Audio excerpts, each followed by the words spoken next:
here. Song of the day coming to you from the Rock Cave. I'm your host, Mark Pierce. It's Thursday, Thirsty Thursday. For those of you who are thirsty, it is Thursday. What do we got going on around here? Still trying to work on these speakers. I talked about these speakers here.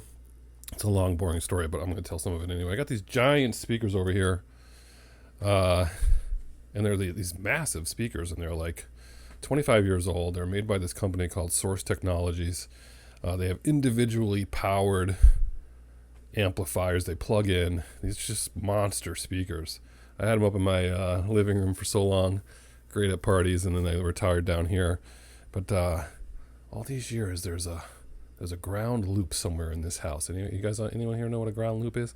Something is causing just a little bit of a buzz, and not in a good way, to these speakers. And I've done I've done everything. Changed outlets, tried grounding, tried getting preamps, tried washing all these things. And I read somewhere like people have gone through the trouble of like burying copper pipes in the ground and trying to ground them separately, having an outlet that's grounded separately. I mean, you pull your hair out with this stuff. So Paul Chabot, thank you so much for helping. He's been here for part of this journey this whole time. He's heard me ad nauseum, and the CD part of it's working, so we got that. There's really not much issues. It's the turntable, and turntables are infamous for having this problem.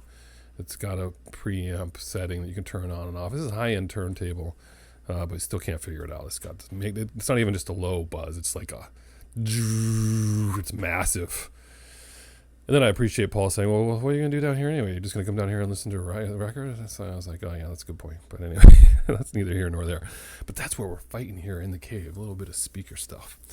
Anyway, what are we talking about today? You already know. You've read the ticker. 40 years ago, I could just do something every day 40 years ago, right? I could just pick the top 40 albums, top rock chart 40 years ago. I mean, we're in the sweet spot for me here. 1984, 1985, 1986. I mean, you could just do this all the time, right? But we don't, so. But we're going back 40 years ago this week. Prince drops his debut single from his upcoming album after the movie of the same name. The single is When Doves Cry. The album is Purple Rain. The movie is Purple Rain. You guys know the whole story on this. I mean, I don't that's it. Show's over. Done. That's your song of the day. See ya. But this is the lead single released. Sixth studio album coming off of 1999, which was, of course, like huge on MTV, and just like his trajectory was going up. But this put him in through the stratosphere. His first number one single was 5 weeks at number one. The number one single of all of 1984 is When Doves Cry. Pretty stiff competition there. He wrote it after all the other songs. They came to him and said, look, something's missing with this scene here. We need you to write a song about what's going on here. So he did. And that's when he wrote it. And it was this album, of course, was released June 25th, 1984. Hey, we could just cover that then too. But this is a great song. The B-side on this song, was called 17 Days. And if those of you who know, that's not on the soundtrack to Purple Rain. That was a project, it was supposed to be a side project for Apollonia 6. Didn't come to fruition, but that was the B-side as they were trying to promote that, seemingly. Interesting. Of course, the album itself, 24 weeks at number one, 25 million copies on the chart in total for 167 weeks. Someone's good at math at that. That's like 3 years and change or something. 5 singles off this record. I would argue 8. Should have been 8. When Doves Cry, Crazy. Let's Go Crazy. Purple Rain. I Would Die For You. For You. And Take Me With You. Great song.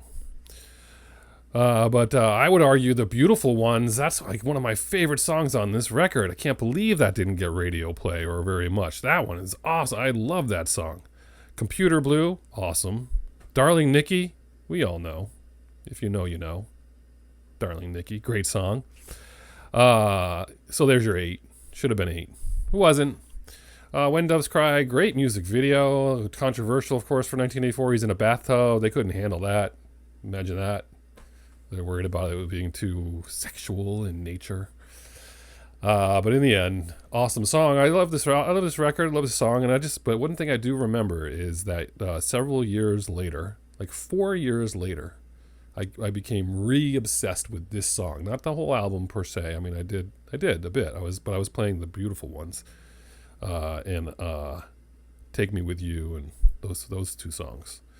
But "When Doves Cry" just got back in my head in '88, and I remember playing. I worked in an ice cream freezer as a forklift driver.